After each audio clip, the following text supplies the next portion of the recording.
All right, coming up today on Fantasy Football Today, 3 people who combine to weigh about as much as 1.5 offensive linemen are going to preview the offensive linemen in the 2023 draft. We are going to have some help, though.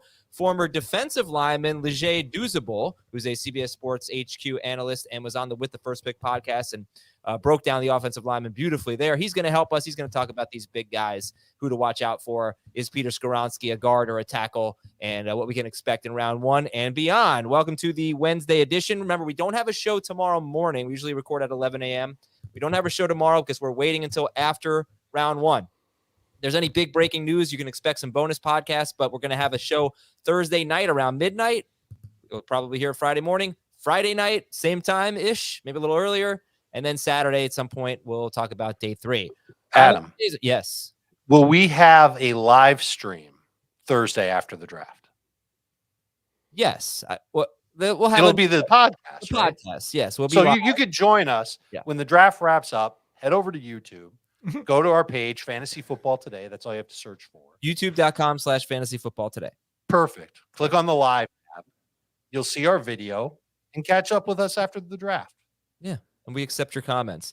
Heath is here as well. Mr. Dynasty, his Dynasty episode in the podcast feed. That's awesome. What did you learn from your wide receiver breakdown yesterday? I learned that it was interesting because we talked a lot about some stats that I haven't looked at as much in terms of like how these guys did against press coverage and versus man versus zone. And I learned that Quentin Johnston is a guy who has a lot of questions about his route running technique, his catching technique. Apparently his technique getting off the line against man press coverage was outstanding. So he was very good at that. Had a little bit of trouble separating once he got 5 to 10 yards downfield and was asked to make a 90-degree turn. But he is amongst the best, if not the best, at getting off the line against press coverage. Okay. And, there are some wide receivers that just barely faced press coverage in college. So that's a bonus for Quentin Johnston. A pretty big, wide range of possibilities, I think, for him. So almost the entire class. That was one of the things we really talked about. Like, everybody's number 2 or number 3 or number 4 prospect is either 5'9" or 170 pounds, or we're not sure if they can run routes or catch passes. Well, which category does Quentin Johnston fall in? The last sure one. Can run catch passes? Okay. Yeah. All right.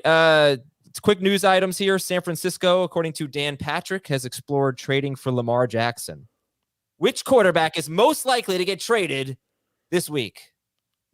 It's a huge name, guys. You sitting down? You ready for this one? I'm sitting. Ryan Tannehill. Ooh. That would be a big deal. It's not a small deal. I agree, but it's not sexy. It's not Lamar Jackson. It's not Trey Lance. Does it count if, while a team is on the clock, they trade a pick and then that pick is used to pick a quarterback?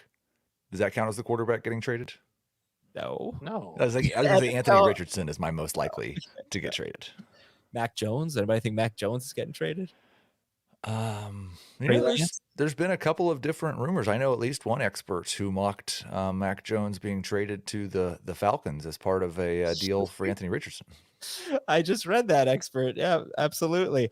Speaking of that expert, he might be a little bit too low on Will Levis. This expert, by the way, is Heath, because he has Will Levis going number 2 overall in his mock draft. There's some buzz that still Bryce Young the favorite, but Will Levis could be number 1. His odds have risen dramatically. That's really funny too, because his odds of going number 2, when I wrote that on Sunday night, like he was, I think, the clear favorite. Currently, he is now second.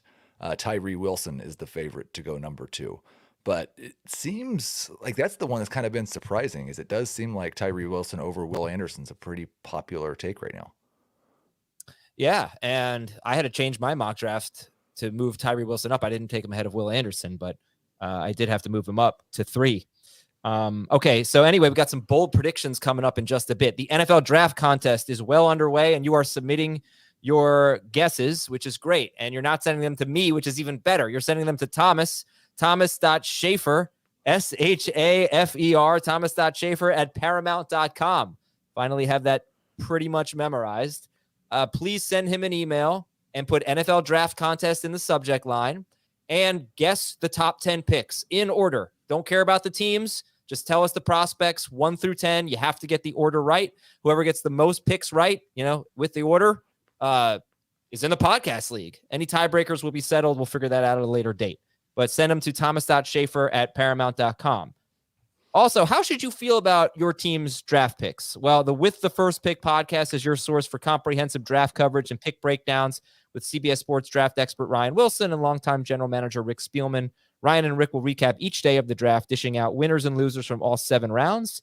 And the draft chatter doesn't stop on Saturday. Stay tuned to the show for team-by-team draft grades and an early look at who your team could be eyeing next year.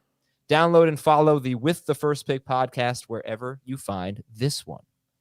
Cool.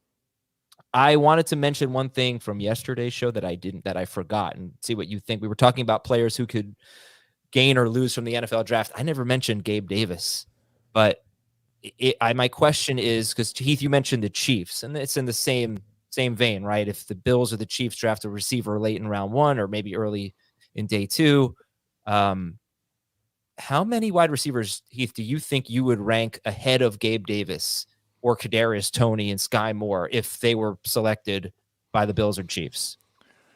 So JSN for sure. But as far as the other guys, I think it maybe matters more if the Bills select a Quentin Johnston versus a Zay Flowers or a Jordan Addison. I probably wouldn't rank the slot options, but if it's Johnston, then it might be a competition for who's starting outside. As far as the Chiefs go, I would rank, I think, any first-round wide receiver in Dynasty over those guys. In redraft, I probably wouldn't, because I'm pretty skeptical about Addison would be the exception. What Jordan Addison showed in learning and dealing with different coaching systems would give me some hope that he could be a major contributor for the Chiefs in year 1. But I don't have a lot of hope the other guys would have a whole lot more success than Skyy Moore. Dave, same question to you. I'd rank Smith-Njigba ahead of Skyy Moore and Kadarius Toney if he ended up. He said he was talking about the other non-Jaxon Smith-Njigba. Sure. I think I'd probably go with Zay Flowers too. I like his game. I think that he's an electric receiver, can make big plays. Schneier talked about it on our podcast. He can beat the double teams. I've seen the film of it. I think he could be pretty good. So I'm intrigued by him. I don't know what I'd do with Quentin Johnston, but definitely behind Kadarius and probably behind Skyy Moore too. If those guys wound up in Buffalo, definitely JSN. For me, definitely Zay Flowers and probably Jordan Addison over Gabe Davis. Look, if they're taking one of those receivers, that's the Bills telling us we're not happy with what we've gotten out of our wide receiver group, and we're making a change for the future and the present by taking one of these receivers with a top 30 pick, wherever they are in late round 1. So I think getting away from Gabe Davis is going to be pretty easy, whether it's a receiver that they draft or a veteran receiver that they may trade for come Thursday. I think what I was touching on, though, and Heath kind of mentioned it, was specifically with Gabe Davis. If the Bills have the choice of Quentin Johnston, who is an outside receiver, or Addison, who's 170-something pounds, probably going to play the slot, and Zay Flowers, probably going to play the slot, I think who they take might tell you how they feel about Gabe Davis. Do they take a slot guy and play, and maybe Shakir factors in too. But, if they draft Johnston, that seems like a bigger threat to Gabe Davis. I think they're all threats to Gabe Davis. I think they could all play on the outside. Okay. All right. Well, we have time to break that down later. Let's talk about some bold predictions here for the 2023 NFL Draft. Dave, you can go first. Give me a bold prediction. Bold prediction. How about 5 quarterbacks going in the first 15 picks? Oh, okay. So who's taking? So 15 is the Jets right now. So first 14 picks, or their trade, or what? There will be a trade. Okay. Jets will move down. They've got to start collecting a little bit of draft capital to make up for what they gave away to get Aaron Rodgers. Okay. And I could see a team like Seattle moving up to get Hendon Hooker in that spot. And then you already know the other 4 quarterbacks that'll go ahead. It would make perfect sense for the Texans to pass on a quarterback at 2 and then trade up using 12 in one of their other picks, probably a 3rd rounder, to go and get Levis or Richardson, whichever quarterback that they like, or Stroud if Stroud somehow slides. But I've got Young 1, Stroud 4, Levis and Richardson in the top 10, not in that order, by the way. And then Hendon Hooker going 15. 5 quarterbacks, first 15 picks. All right, Heath, whole prediction. I was going to say there's multiple running backs in the first round, but it turns out, looking at the betting odds, that it's actually over 1.5 is at -250 right now. So I don't think that's bold. I'm going to go with JSN as the only wide receiver drafted in round 1. We've talked about it a lot over the last couple of weeks, but this is a wide receiver class with flaws. It's size concerns, it's separation concerns, it's hand concerns, it's why weren't they as good as they were 2 years ago concerns. And so I think NFL teams could talk themselves out of drafting these wide receivers in round 1. We really do have to put this in perspective. We've had several years of very good first round picks at the wide receiver position, not necessarily in their rookie years. I mean, Devontae Smith had a good rookie year. He didn't win your fantasy league or anything like that. Jerry Jeudy's been a little disappointing. CeeDee Lamb as a rookie, Dak Prescott got hurt, right? That was the same year, I believe. But anyway, we've had some great receiver classes lately. So I wonder, in Dynasty, if you're doing a rookie draft, should we be thinking about the quarterbacks over these guys? In a 1 QB league, how should we approach this? Pump the brakes on the wide receivers? Well, I think the draft capital is going to tell us a lot. I'm not going in a 1 quarterback league. I don't think, and it might be the case that Downs or someone sneaks into round 1 and I do with him. But for the most part, if you're a wide receiver and you're taken in round 1, I'm going to rank you ahead of these quarterbacks, because it's not like we have an elite quarterback class either, or a flawless quarterback class either. So any round 1 wide receiver will be ahead of all of the quarterbacks, but the round 2 guys not necessarily. Yeah, I wonder how many of the day 2 rounds 2 and 3 running backs are going to be ahead of most of the wide receivers. Obviously, we have to see where they end up, but just Charbonnet and Gibbs. I don't know. I mean, it's a strong. Okay, are you just talking about the top 4 wide receivers, basically? Yes. Right, and you think Bijan, he'll be a day 1? Yeah, I think we might have a situation where 9 of the picks in round 2 of rookie drafts are running backs. So yes, once you get past those top 4, maybe 5 or 6 wide receivers, the next tier of wide receivers, I'd rather have almost all the day 2 running backs over them. Dave, how do you feel about that? I mean, should we maybe be thinking about the rounds 2 and 3 running backs ahead of even Addison and Johnston and Zay Flowers? Depends on where they end up, but probably not, because I don't think this draft class is particularly great. I think there are 2 quarterbacks that will be good for the NFL. I don't know how good they'll be for fantasy. That's Young and Stroud. And there's going to be great potential with Levis and Richardson and with Hooker. And that might be the deepest position as far as top 5 goes. Receiver would probably be next, but we could debate who that 5th receiver would be. And I think there's a gap between the big 4 and that 5th receiver.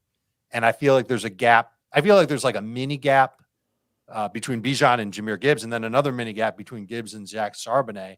I'm not even sure who the 4th best running back is, but people are going to gravitate toward that position just to hope that they catch something good. There'll be 2 or 3 running backs. We're going to love their landing spots. We'll take them late round 1, early round 2. But I think the wide receivers, those big 4, are talented guys. And I only if they go to a team where just desolate quarterback situation or franchise that's just consistently run the football and not given a lot of targets to wide receivers, that would be the only thing that would slow me down. What about the Patriots? Taking one of those top wide receivers? Don't get me started on tight ends. There's some interesting tight ends. Yeah, the tight ends are interesting too. They are interesting, but I don't know how many of them are going to truly be are any of them? None of them are going to sniff the Kelsey level. No one ever does. I don't know if they sniff the Hawkinson level. Here's a bold prediction. We definitely liked this class more a year ago than we do right now. Yes. And we will like this class more a year from now than we do right now. It is regarded as a weaker NFL draft. Last year was regarded as a weaker NFL draft, and I can't wait until we get until 2023. Like we were talking this way about the 22 class. Were we? Well, is that because the quarterbacks were so bad? I don't know. Yes. I just remember conversations about like how far down do you have to go in the 2022 draft before you just rather have a 2023 pick because that class is so much better. Right. Tell you, man, you go look at the top 10 from last year. There's a lot of really good picks. It was a good class. Oh, I mean, yeah, the receivers were outstanding. Yeah, but the quarterbacks stunk. There's no question. In general.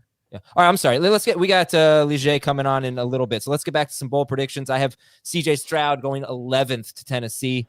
That would be a pretty big fall for him, but it depends if people are really freaked out about his S2 score, which is reportedly very, very low, a cognitive test. So wasn't Will Levis as low as well, though? I don't. Not as low as Stroud's. Yeah, Stroud, I mean, is getting really dinged for it. And this is people in NFL circles are apparently talking about this, according to so many things I've read. So I don't think this is just a small deal. All right, Dave, you're up with your second bold prediction. Well, first of all, Heath, did you watch any of CJ Stroud play? A little bit, yeah. Was there ever a point where you questioned his decision-making on the field? No, I think the thing that Matt Waldman talked about on the Dynasty podcast 3 weeks ago was that the NFL is coming around the idea that this like processing speed is something they've really missed out on. And this is a test that's designed to I think what we don't know yet is how well this test grasps that. But what they're trying to get to is something that the NFL doesn't really have a very good way to measure right now. Because I don't know I don't think that college tape necessarily shows that as well as far as how they're going to process the NFL.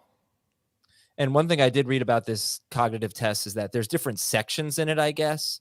And some people think you don't look at the overall score. You look at how the quarterback did in particular areas, and Stroud wasn't as bad in that regard. So we'll see. But he's definitely, there's some shine off of CJ Stroud because of the test results. Dave, round 2, bold prediction. I don't know. I thought that Stroud made great decisions on the football field. That's what I care about. I'm not going to ask him to do my taxes. We have heard about Philadelphia drafting Bijan Robinson at 10. Bold prediction number 2. Bijan Robinson won't be there for Philadelphia to draft at 10 overall. Falcons? Okay. Well, I'll just go to my next bold prediction. Jahmyr Gibbs goes ahead of Bijan Robinson. Oh! Yeah. I don't think it's going to happen, but I've read so many times. Because I've read so many times, some teams like Jahmyr Gibbs better than Bijan Robinson. This is apparently a thing. They like the pass catching ability. They like the Kamara comparisons. I think it's silly, but that's a bold prediction there. And maybe the Eagles take him at 10. Here's my reaction to that. Besides, my reaction to that is, let's say you're the Patriots. You're on the clock. You're dying to have another running back. Let's just say that this is what they want. Okay. Both running backs are there. Which one better fits what you've got on your team now? Yeah, I get it. Gibbs. Wouldn't you say Gibbs? I guess so, but Robinson, because you have Stevenson who can be the primary ball carrier. Right. If you're going to take a running back in the 15th pick of the NFL draft, and you're going to choose a part-time running back because you already have somebody on your roster that can do 2/3 of the job better than he does? Why would you use the 15th pick on that? It's the only way a team would take Gibbs ahead of Robinson is because they're so comfortable with the running downs guy that they have. So maybe the Patriots aren't the best example because we know that Ramondre could play on passing downs. But there are teams that want a running back that can win in space, make explosive plays on the edges down the field. Of course, Bijan can do that. But maybe they just like Gibbs better. He's got a little bit better speed, I suppose. You know what? I'm gonna bring in a former football player to talk about this. All right, we're gonna bring him in a little bit early. We got Leger Duzable here. What's up, Leger? How are you doing, man? I'm good, guys. Thanks for having me on. I know I promised I said we were going to talk about offensive linemen. I want you to get in on this debate, though. Okay. Is there any validity, any credibility to a team that would take Jahmyr Gibbs over Bijan Robinson? Well, this may be unpopular. I know me and Emory Hunt have gotten some flack about this, but I actually have Gibbs rated a little bit higher than Bijan Robinson. Yeah, there it is. And in regards to that, it's because of what you guys were kind of, getting at before I came on, the explosiveness of Jahmyr Gibbs, right? The return ability. Where the NFL game is today, your running backs have to be able to come out of the backfield and essentially run receiver routes. And on third down specifically, Jahmyr Gibbs, I believe, in 25% of his third downs lined up in the slot and ran slot receiver routes. So you talk about a guy that has the contact balance, because he's not the biggest guy. He's around like 204, but he bounces off of guys. If you watch the Arkansas game, Drew Sanders, who a lot of people have as the number one linebacker, he made him look silly at times in that game. So I love Bijan Robinson. I think both of these guys are top 20 guys in this draft. And the connotation of don't take a running back in the first round because of positional value, I think is ridiculous when it comes to these two guys. I think they can be special. And this is a draft that isn't as top heavy as it has been in the past. I think both of those guys are first round picks, but I just have Jahmyr Gibbs just slightly rated above Bijan Robinson.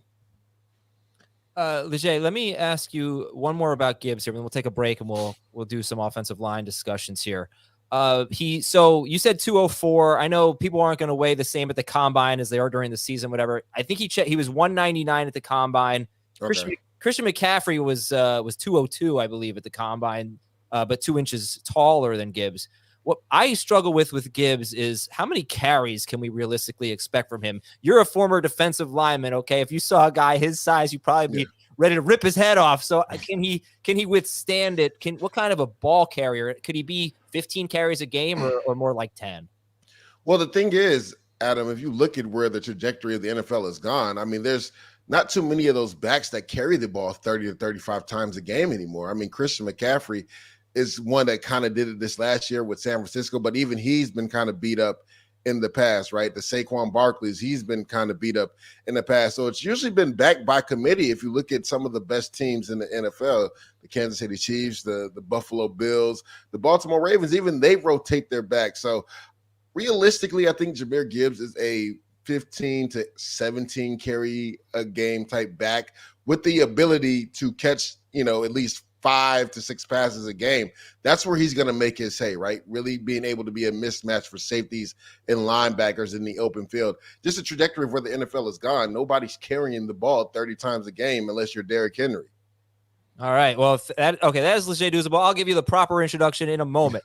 We're going to take a break here. Comment from the chat before we go to break from Jamie. I always pictured Heath as a young Sean Connery.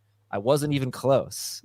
All right, sorry, you're no James Bond. What do you mean by not even close? Like, in what way were you not close? He means me. He thinks that I'm the one that looks like a young man. Yeah, that must have been it. All right, we'll be right back here to talk about we'll talk about offensive linemen as we are just one day away from the NFL draft. We'll be right back.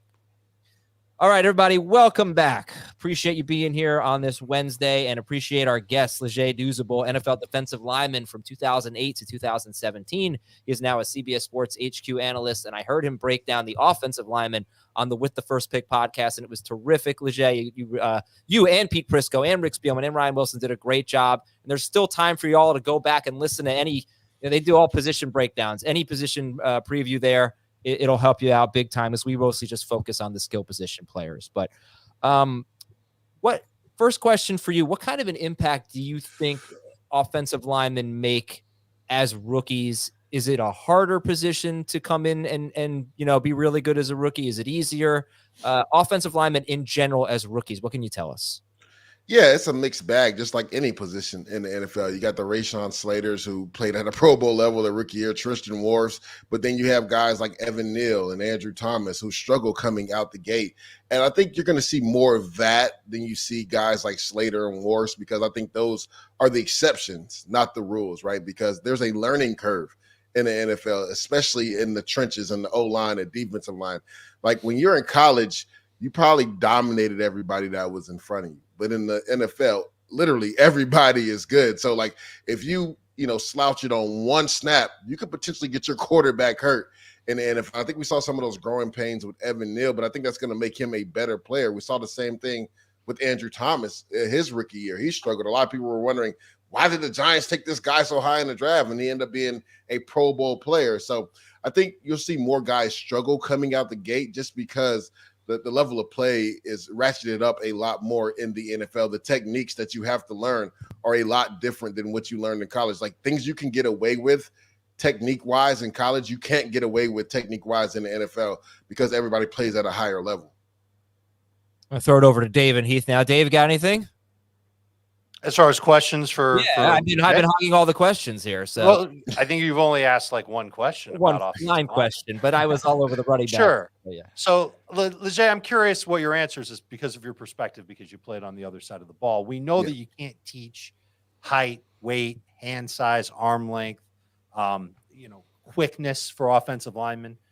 Short of those traits, what are the hardest things for offensive linemen to learn to make themselves better? And maybe some just can't learn it and can't get over that hump once they get to the NFL.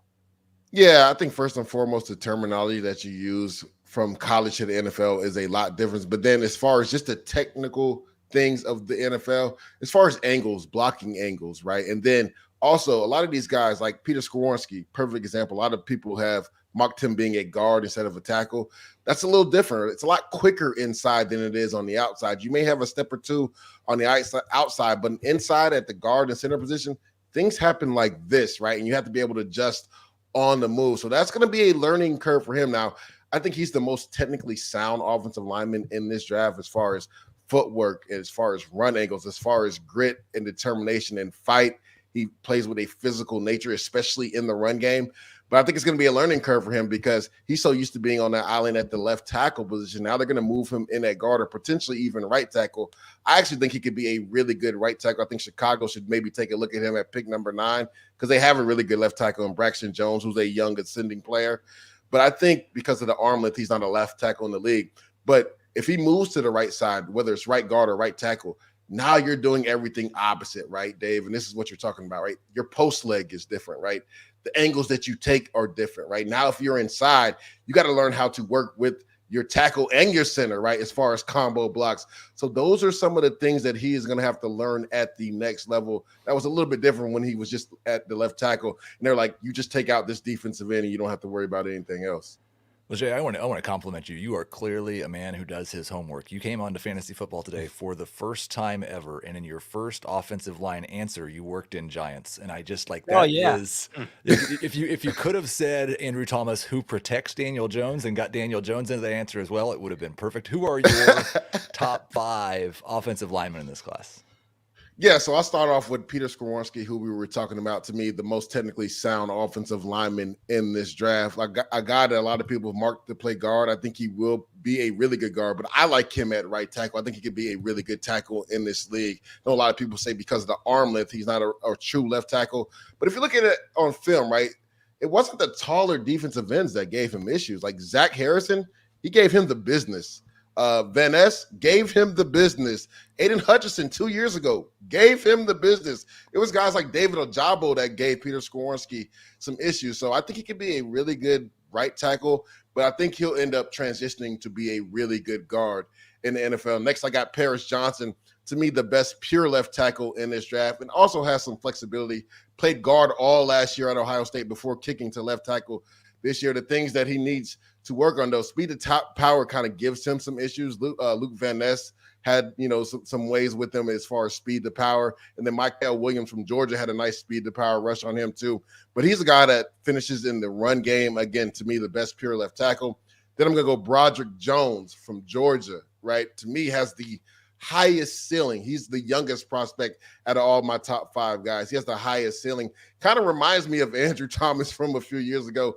Very athletic offensive tackle. They get this guy on the move in screen games, get him out there in space. You should see how he destroys cornerbacks. And I don't think people understand the athletic ability it takes for a 300-pound man to, block a cornerback in space. And he does it with ease at times. I just need him to finish a little bit more on film. If he can get that streak where he finishes, then he can be probably the best tackle when it's said and done in this draft class. Then I'm going to go to my favorite player in this draft, Darnell Wright. You're talking about a guy that is a straight mauler that will rip your face off as soon as you step on the field. Turn on that Alabama tape. Will Anderson disappeared in that game. Literally disappeared. He gave Brian Breezy fits in the bowl game versus Clemson. This is a guy that I think can play in a zone and gap scheme, but I would love to see him just play in a gap scheme and literally just destroy dudes, play in and play out. Does have some issues with being a waist bender instead of knee bender, and that hurts him in pass rush games as far as passing things off. Sometimes he'll bend with his waist instead of actually bending with his knees to be able to pass things off. He needs to work on that, but that's a technical thing. You could work on that at the next level. And then I'm going to go with O'Cyrus Torrence, to me, the best guard in this draft class. I mean, it's like the Great Wall of China. You just can't get around this guy. Huge. Great battles with Jalen Carter in that Florida-Georgia game. Now, Carter was coming off an injury and only played on third down, but nobody had blocked Carter, and O'Cyrus Torrence did the best job out of everybody. He's definitely going to be in the gap scheme. I don't think you can put him in the zone scheme, but he's a mauler, and a lot of people were concerned about him leaving Louisiana and coming to Florida, the uptick in competition, but he didn't give up a sack. So those are my top 5 guys. Can you maybe get a little nerdy here and talk about schemes? Because you're talking about zones and gaps and things like that. And give us kind of a 101 of blocking schemes. So when you talk about zone schemes, right, you usually see lighter offensive linemen in zone scheme, right? You got to be able to run off the ball. And what you want to do is you want to get the defensive line running east and west. You don't want them to stay square or penetrate. You're trying to run off the ball, right, to get defensive linemen to turn their shoulders, because when you turn your shoulders, you have no power. And then in those schemes, the running back is literally just a one-cut get downhill. You see the Green Bay Packers run that scheme. You see the San Francisco 49ers run that scheme. Now the New York Jets, they run that scheme. Going back to the Kubiak days, right, with the Houston Texans, they run that type of scheme, and going back to when he was with Denver as well. So that is the zone scheme, right? Everything is based off of running off the ball. When you're the offensive line, you got to have a little bit more athletic offensive linemen in that scheme. And the G scheme, when you talk about your powers, your counters, those are when you have your bigger, mauler offensive linemen. You're talking about double teams at the 3 technique, or even a double team at a 5 technique with a tackle and a tight end with a backside guard pulling. That's the power scheme. That's when I talk about G schemes. Also, you can throw the stretch game in that as well, too, when you got the down block by the tight end, down block by the tackle, have that front side guard pull out, and you have the running back following that. So I'm actually glad that you asked me that question, Adam. I have no problem geeking out about different schemes and talking football. I see it all the time. I mean, I have a kind of a basic understanding of it, but I think there's probably a lot. I probably need some film study to really understand it.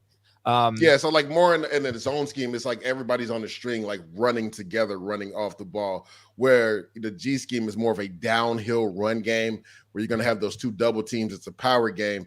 You have that backside guard fit up to either get to that linebacker or knock off that defensive end. Do you think running backs are mostly adaptable and just need time to learn it? Or do you think that they are, for the most part, really fit for one type of scheme? Yeah, I think they're scheme dependent, right? To me, Jahmyr Gibbs is better suited in a zone scheme type offense. Now he can run in between the tackles in the power game because he did a little bit of that at Alabama and he was able to have some success. But I think he's more of a zone scheme dependent back. I think Bijan Robinson can be a back in any scheme, right? Israel Abanikanda, I think, is a zone scheme guy. I mean, 217 pounds running right under a 4.4. Like, he runs the zone scheme better than almost every running back in this draft. And I'm surprised a lot of people haven't talked about him. I have him as my RB3.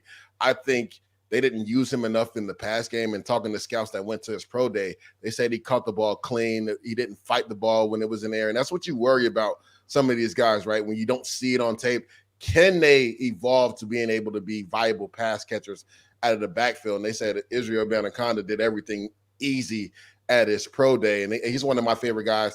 Guy I really like also is Zach Charbonnet from UCLA. I think he can be in a zone or G scheme offense. He's just a tough guy to bring down. You're talking about 4 yards in a cloud of dust. That's the perfect explanation of him. He's going to get you 4 yards no matter what, whether it's blocked properly or not. And I was surprised at a guy his size can catch the ball as well as he does out of the backfield and is able to stay in there in pass protection.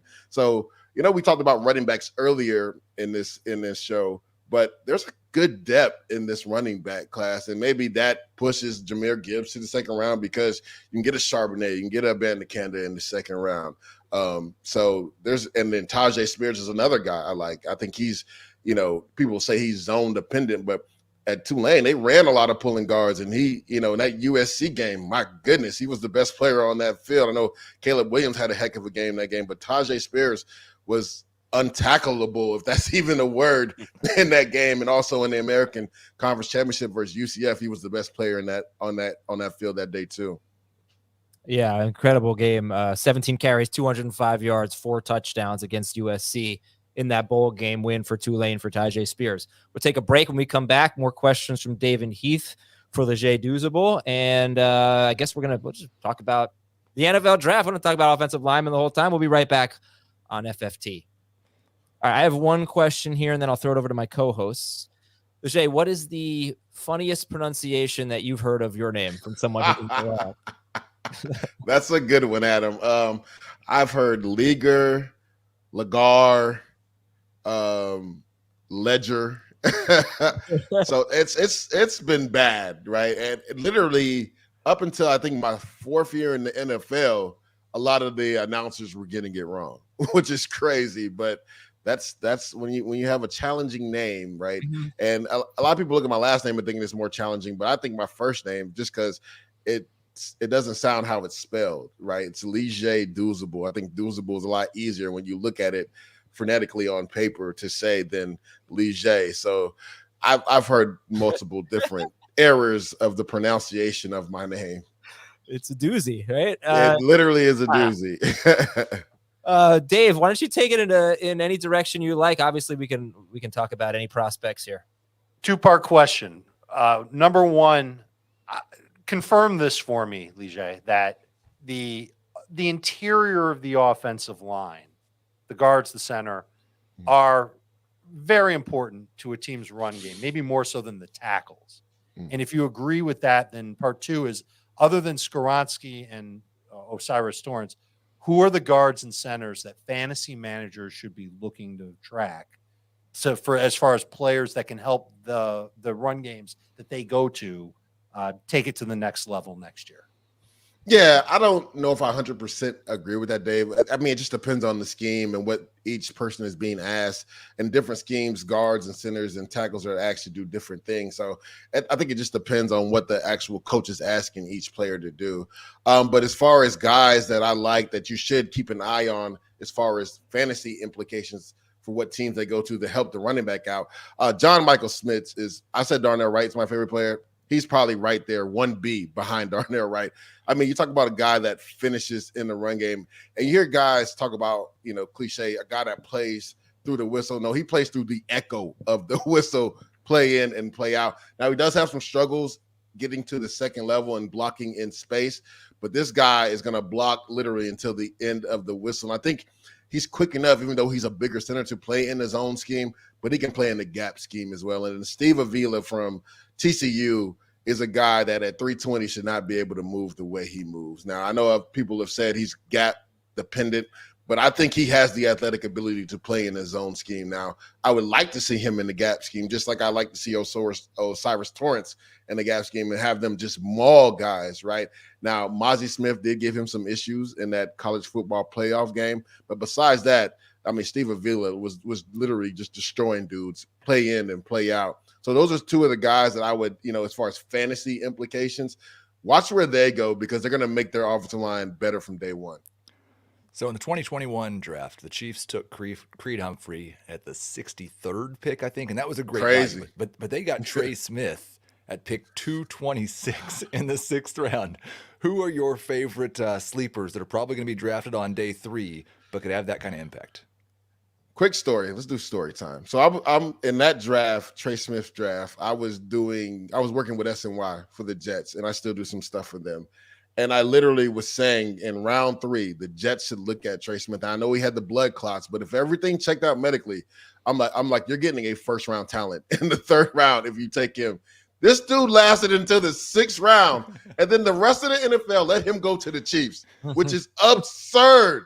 I couldn't believe it, man. But that was just a quick story because I literally painted him to the Jets at 3, but the Jets used that 3rd round pick to move up to get AVT from USC, which was a great pick also, right? I didn't think that was going to be a possibility after taking Zach Wilson in the first round. I'm like, well, there's no way they're going to be able to get AVT. He's going to be gone at the end of the first, but they traded back up into the first using that third round pick to get Elijah Vera Tucker.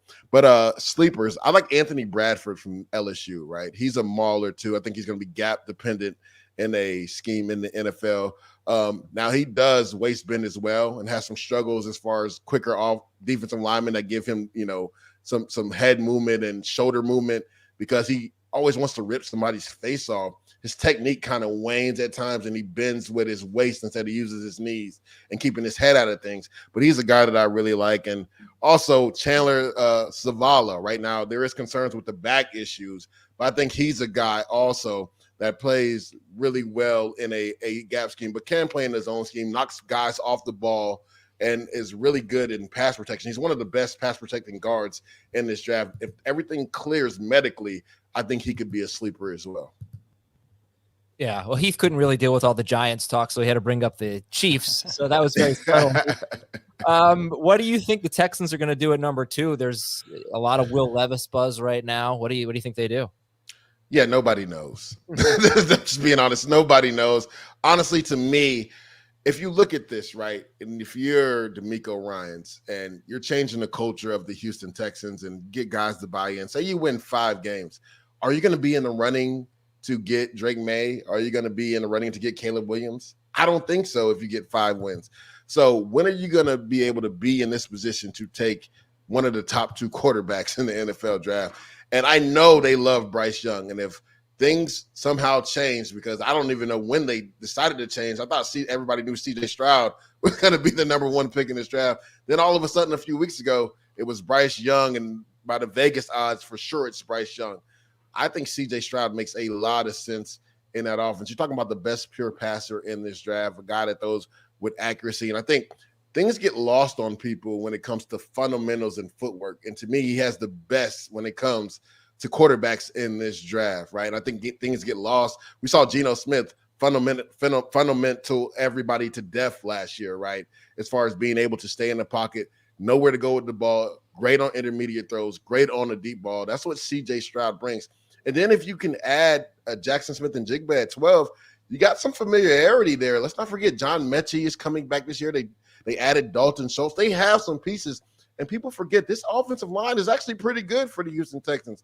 They got 2 book-end tackles, the highest paid tackle in all the NFL at left tackle, and Laramie Tunsil. So, I mean, I think to me, if you're the Houston Texans, yes, you want to build out your roster, but it's like, are you really going to roll out Davis Mills for another year? Like, how would the fans react to that? And again, you have to do things that's best for the team. But I'm hard pressed to believe that they're going to roll out there with Davis Mills another year. And you don't know what the future holds if you could potentially even be in a position to take one of the top 2 quarterbacks next year. All right, last question I have for you. I asked you about this before the show. I thought it was a funny response. What do you think about PFF grades? Because that's really the only thing I can use to talk about offensive lines, really, unless I read some scouting or something. But I do cite it fairly often. I always take it with a grain of salt. What do you and what do players think about PFF grades? Yeah, Adam, I'm glad you asked me this question. I know we were emailing back and forth about this. So my good friend Chris Long, we came out together in the 2008 draft, and I think it was like our 6th or 7th year when PFF kind of started coming into the NFL and becoming big, and different media websites were actually using it. I think even NBC puts the grade up there during intros on Sunday Night Football, which I think is absurd. My question is, and we were actually supposed to go to their facility to see how they do things. In a complex scheme that I played in most of my career with Rex Ryan, my job changed every week. How do you know what my responsibility is to grade it properly? So as players, we kind of scoff at it now. It's twofold, right? Because when you're graded high, everybody posts it, right? But when you're graded low, everybody's like, how the hell did I grade low? You don't even know what I'm supposed to do this week. Perfect example.